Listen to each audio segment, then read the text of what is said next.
बिस्मिल्लाहिर्रहमानिर्रहीम अस्सलामुअलैकुम या अली हक हैदर। उम्मीद करना जी तुसीं सारे भरा ठीक होवो। अल्लाह ताला तुहानूं सारिਆਂ ਨੂੰ ठीक रखे जी। तो इस वीडियो दे विच पूरे पाकिस्तान के दरियावां की अपडेट दी जाएगी। सब तो पहला रिवर चनाब हैड पाइना तक, फिर उस तो बाद रिवर रावी, ठीक है जी, फिर रिवर सतलुज, झेलम ते इंदस रिवर के सारे दरियावां की मुकम्मल रिपोर्ट दी जाएगी। आज डेट होगी ना 26 तरीक है 7वां महीना 2026, ठीक है जी। तो सब नों पहला रिपोर्ट जनाब दरियाई चनाब की शुरू करने जी। रिवर चनाब 1,22,708, 1,15,008 पानी अखराज करा रहा 5 बजे की रिपोर्ट के मुताबिक, ठीक है जी। अगे जनाब हैड खानकी 1,28,233, 1,23,053, यह भी डाउन होना शुरू हो गया। अगे हैड कादराबाद 1,43,004, 1,37,774, यह भी डाउन होना शुरू हो गया। हैड त्रिमू ये तो पानी बरकरार है 1,84,834 उत्ते, 1,76,734 थले।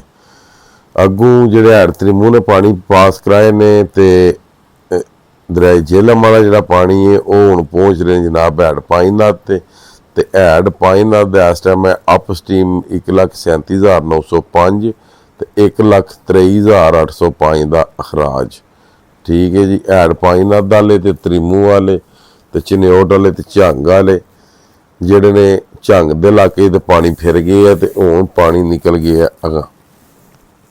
अगे जनाब दरिया रावी कोट नैना के मुकाम से 7,500, जेसर के मुकाम से 10,790, सेफून के मुकाम से 18,402। उस तो बाद जनाब मेरी शदरा के मुकाम से पानी 18,365, इत्थे भी घट होना शुरू हो गया। हैड बल्लोगी के मुकाम से भी पानी घट होया 84,000 तो 72,000 ते आ गया, 72,745 ते खराज 50,045।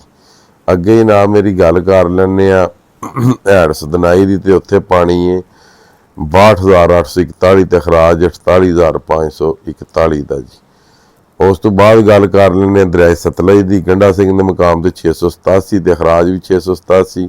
हैड सुलेमानकी के मुकाम से 15,369, 3,566 का खराज, 5,156 ते 4,306 का खराज हैड इस्लाम ते। अगे जी केपी के नशहरा के मुकाम से भी पानी घट हो गया जी 59,500 ते 59,500 का खराज दरिया काबल नशहरा केपी के। दरिया झेलम मंगला के मुकाम से 76,000 खराज 10,000। दरिया झेलम हैड रसूल के जनाब 18,800 ते खराज 15,800 का जी। हुण गल कर लेने तरबेला के मुकाम से पानी है 2,75,000 उत्ते ते 1,62,100 का खराज वह भी डाउन होना शुरू हो गया।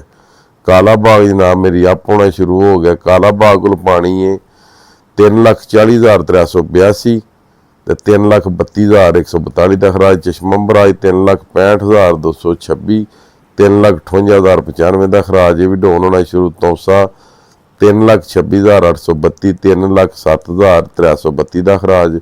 गुड्डू बराज जनाब मेरी 2,50,000 ते 50,584 ते 2,16,736 का डाउन स्ट्रीम जी। सखर बराज 1,32,290 ते खराज 76,770 का। कोटरी बराज 44,660 ते खराज 3,165। ये पूरे पाकिस्तान के दरिया में अपडेट दे दी। बाकी आई दी वीडियो आई दा व्लॉग करने हत्थ मुझे इजाजत। नैक्सट वीडियो होने तक ज़्यादा अपना ख्याल रखियो, अपनी खास दुआओं मुझे याद रखियो तो इंशाअल्लाह मिलने जी किसी नैक्सट वीडियो के नाल। अल्लाह हाफिज़, फी मान अल्लाह जी।